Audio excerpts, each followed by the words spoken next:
안녕하세요. 구글의 박사입니다.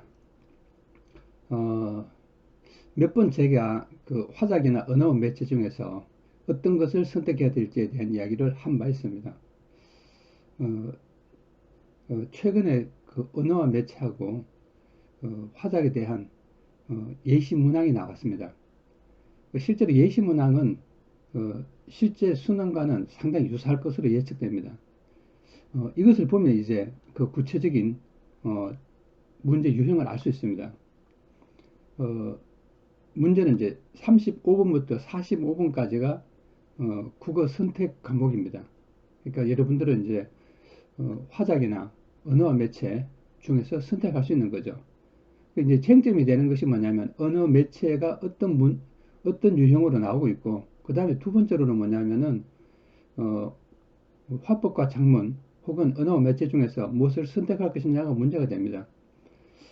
그래서 이제 이 부분을 먼저 알기 위해서는 전제돼야 될 것이 있습니다. 언어 매체가 문제를 풀었을 때 어, 떻게 이제 접근 방법이 쉽고 점수를 많이 맞을 수 있는가와 관련이 있습니다. 그래서 그 부분 한번 살펴보도록 하겠습니다.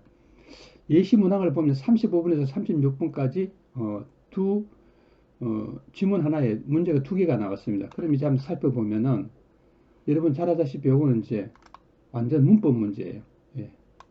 100% 문법 문제입니다. 그래서 이거는 이제 요 위에 것을 바탕으로 그대로 이제 문제를 풀긴 하지만 이 개념을 정확하게 모르면 풀기 어려운 문제죠.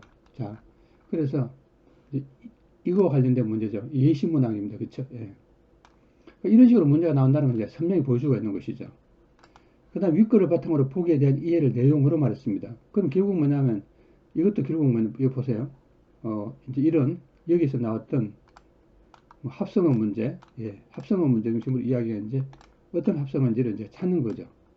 물론 이제 어떻게 보면 여기 자세히 이제 합성어 관련해서 개념이 나오긴 하지만 이게 만약에 어, 어려울 수도 있어요. 예, 이 적용이 딱딱 떨어지는 경우도 있지만 떨어지지 100% 이렇게 여기에 있는 적용이 그대로 된다는 보장은 없는 것이죠. 물론 이제 여기 개념을 그대로 사용한다고 하면은 그거는 뭐냐 하면은 독해라고 할 수 있지만 똑같이 안 나오면 이것은 독해가 아닌 어, 암기라고 볼 수도 있는 것이죠. 자, 어쨌든 그런 요소가 있습니다. 여기 이제 보니까 예시가 나오는 거 보니까 요거는 이제 사실은 이제 응용이 충분히 가능한 것 같아요. 예, 그 다음에 37번을 보겠습니다. 요거는 별도의 문제입니다. 자, 그래서 이건 발음과 관련된 문제죠. 예. 그래서 발음도 그냥 어떻게 발음되느냐 묻는 것이 아니라 이런 이제 어, 그 규칙에 대한 이야기가 나오는 것이죠. 예, 이렇게 축약. 예, 이런 것들은 이제 요거는 완전 개념이 있어야 돼요. 그렇죠? 예. 개념이 없으면은 절대 풀 수 없는 문제죠. 탈락 교체, 축약 교체 이런 말 자체를 모르면은 절대 풀 수 없는 문제입니다. 그래서 벌써 뭐냐면은 어, 35번, 6번, 그 다음에 7번 세 문제가 이거는 이제 완벽한 문법 문제입니다. 원래 이제 언어와 문법은 좀 다릅니다. 실제 교과서 구성을 보면 어, 실제로 보면은 음, 언어 속의 문법은 일부분입니다. 예, 이게 이제 중요한 문제인데, 근데 실제로 이제 이 부분을 보면 우리가 한번 살펴보겠습니다. 이제 어, 지금도 뭐냐면 부정문에 대한 이야기죠. 예. 무부정문, 안부정문 등등 이렇게 해서 부정문의 어떤 스타일에 대한 문제인데 이것도 이제 사실 정확하게 문법이죠. 예. 이런 이제 개념을 모르면 이것도 풀기 어려운 문제입니다.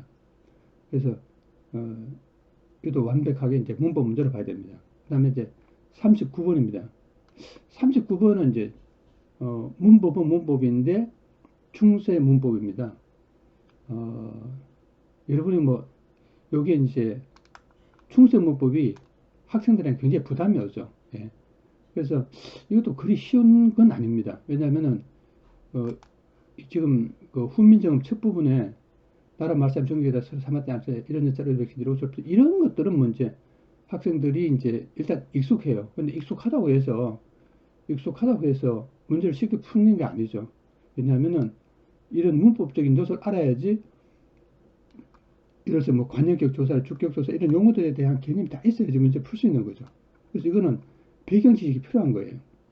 그래서 배경 지식이 없어 이런 문제 풀기 굉장히 어렵죠. 자, 여기까지가 뭐냐 하면은 문법 문제입니다. 그래서 한마디로 말하면 우리가 35부부터 35, 6, 7, 8, 9 해서 다섯 문제가 문법 문제예요. 다섯 문제가. 그 다음에 문제는 뭐냐 하면 이제 매체 문제죠. 그래서 매체 속에 보면은 뭐가 있냐면 매체 속에 이제 문법적 요소가 있는 문제가 이제 나와 있어요, 사실은. 그렇게 해서 이제 요거는 이런 거죠. 42번 문제. 예. 이런 문제는 매체에 나왔지만 문법적 요소가 있기 때문에 매체 혹은 문법적 요소를 동시에 보는 거죠. 자, 그래서 이런 부분을 해서 이제 좀 더 애매하긴 하지만 5.5 문제가 어느 문제다 이렇게 이제 보는 것이죠. 자, 먼저 뭐냐 하면은 언어 문제만 중심으로 한번 살펴보겠습니다. 예. 그래서 이 언어를 보면은 거의 100% 문법이다. 이렇게 이제 보시면은 타당한 것 같아요. 예. 근데 이제 우리 교과서 중심으로 이제 판단을 하면은 사실은 언어와 문법은 다른 거예요. 언어의 일부분이 문법인데 출제한 것을 보면 교과서 체제와는 전혀 다르죠. 완전 언어는 곧 문법이다. 이런 식으로 이제 출제가 된 거예요. 이게 과연 이제 지속될지 안 될지는 모르겠는데, 제가 생각하기에는 의도와는 다른 어떤 문제가 있는 것 같아요. 예. 언어가 가지고 있는 일반적 속성이라든지 이런 데 대해서 전혀 묻지 않고,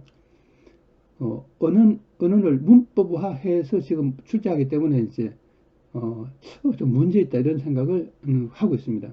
자, 우선 매체를 버리고 그 언어는 문법이다라는 이제 관점에서 출제 생각을 해보면 어, 학생들은 도무지 어떤 선택을 해야 될지 하는 이제 의문이 나게 되는 것이죠. 학생들이 과연 이제 언어와 문법은 선택할 것이냐, 누가 선택할 것이냐 이제 하는 문제가 발생하는 거죠. 자, 그래서 저는 이렇게 생각합니다. 첫째, 이 언어와 매체는 이걸 이제 제일 특징이 뭐냐면 공부량이 생각보다 많을 가능성이 굉장히 많아요. 그러면은 이것을 과연 선택할 것이냐, 좀 문제가 되죠. 예. 그래서 일단은 중하위권은 응화 매체를 거의 선택하지 않을 가능성이 많아요. 실수로 선택을 하면은 모르지만 별로 가능성이 없어요. 그러면 누가 선택을 하느냐? 아마 선택은 상위권 중에서 암기형 스타일, 예. 상위권 중에서 암기형 스타일이 이제 선택할 가능성이 높은데, 어, 이런 지금 현실적으로 뭐냐 하면은 어, 가산점, 비교 가산점을 준다는 이야기가 있는데 그게 사실은 확정된 바가 없어요. 정확하게 말하면. 그 다음에 이제 비교 가산점을 주면은 입시에 엄청난 있잖아요. 눈치 작전과 혼란이 일어나요. 그것도 이제 보통 문제가 아니죠, 사실은. 그래서 과연 그런 위험을 무릅쓰고 이제 선택을 할까 하는 문제가 있고. 그런데 이런 경우는 있어요. 나는 진짜 암기는 잘해. 그 다음에 이제 또 이런 문제가 있잖아요. 내신을 할 때 그 암기를 엄청 많이 한 거예요. 이제 문법에 관련해서. 엄청 했는데, 그것을 활용하고 싶은 거죠. 그럼 활용을 해서 점수를 잘 만들 수 있으면 언어 매체를 선택할 수가 있죠. 근데 문제는 또 매체죠. 매체도 그렇게, 매체도 이제 우리는 이제 이 예시문항 하나만 가지고 이제 단편적으로 말하기는 굉장히 어려워요. 실제로 몇 번 시험을 쳐봐야지 알 수 있지. 그렇게 간단한 문제는 아니에요. 그래서 지금 실제로 이제 언어 매체를 연습을 할 수 있는 시간이 생각보다 없죠. 왜냐하면 교육방송 나고 이제 3월 달부터 치는데 모의고사 몇 번 치는 정도 수준이죠. 예. 근데 이제 물론 이제 문제가 11문항이고 문법은 그중에서 이제 좀 정확하게 말하면 5.5 문항이죠. 예.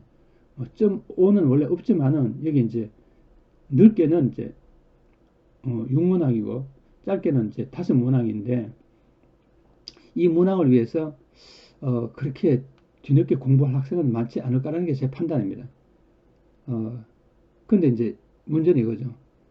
화작이 난이도가 점점 높아지거나, 아, 이게 진짜 지문이 너무 길고 머리 너무 아프다. 뭐 이런 식으로 되면은, 어, 언어와 매체를 선택할 가능성도 전혀 없는 건 아니죠. 어쨌든, 지금 현재로서는 그런 다양한 변수를 제외해두고, 기본적인 관점에서 바라봤을 때는 뭐냐면, 언어와 매체는 상위권 중에서 암기형 상위권, 이런 친구들이, 어, 선택할 가능성이 굉장히 높고, 다른 사람은 선택할 가능성이 적다. 이렇게 이제 볼 수 있습니다. 그래서 결과적으로 보면은, 어, 수능의 대세는, 언어와 매체가 아니라, 어, 화작과 화작, 즉, 화법과 작문이, 선택 과목의 대세가 될 것이라는 게, 제 생각입니다. 감사합니다.